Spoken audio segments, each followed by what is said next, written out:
Ahoy there, gamers! Today we're taking that look at Disney's Sorcerer's Arena Epic Alliances core set. I cannot believe that all fit on the box. But it's what's inside that concerns us. It's sort of based on a mobile game by the same name. This one is turn-based strategy. But this one is a straight battle between rivals. And naturally, all the characters are from Disney and or Pixar, so it can be violent and adorable at times. In the full rules version of gameplay, you and your mate across the table will each set up 3 characters and establish a queue to determine who does what in what order. And once everyone's had a go, that's a round. Here's your main goal. There are 3 golden spaces for you to fight over, King of the Hill style. And if you can hold your ground on that spot until that character's next turn, you earn yourself a victory point. And you'll need at least 20 for the win, so you best start saving up. Knocking out rival characters is good for more VP, but those buggers fight back, so you gotta work for it. On your turn, draw a card. Then you get a move phase, an action phase, and a skill phase for your active character only. Do these phases in any order that you like.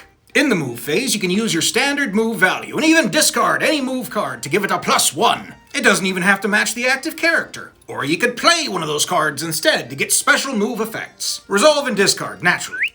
The action phase is where you punch, zap, or do other such magical things to keep it interesting. You have a standard attack, good for gifting some good old-fashioned damage to the rival next to you, meaning adjacent, which can also be pumped up +1 by discarding any action card. But those cards have some neat trickery to them and create the individual style of your character, so give them a look first. Ariel can heal, Aladdin is a stick-and-move kind of street rat, Damona is your ranged attacker, Maleficent has some scary tricks in her deck. They all have something unique about them, and putting the right team together means you can make them play off of each other in powerful ways. Your team must work together and pile up those points. The skill phase refers to printed abilities on your character card. It's easy to forget this one once the game really gets rolling, so make sure to keep that reference card handy. Another thing you can do a little later in the game is to spend some of your discarded cards to upgrade your character.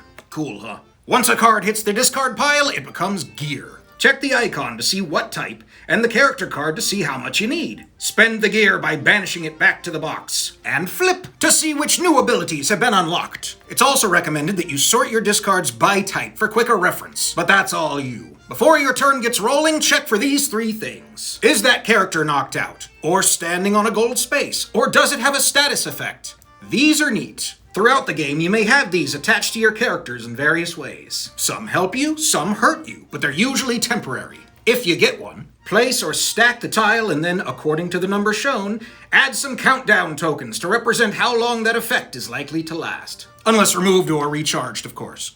If you start a turn with one, remove a counter, and if it's the last one, remove the effect altogether. Also, check the effect reference on the back of the book to see if it triggers anything. When one of your standees gets knocked down, and this will happen a lot, remove them from the board. Remove any and all status effects, and reward your rival with the printed booty. Cha-ching. But at the start of that character's next turn, restore full health and place it in one of the furthest spaces on the board, the ones with a star. If the character starts on a gold space, you get a VP token. Hope you have lots more to keep it company. When you're done, discard back down to your hand limit, which is determined by adding up all 3 characters' hand numbers. Then pass to the next character in the queue. The game ends after the current round if any of these things happen.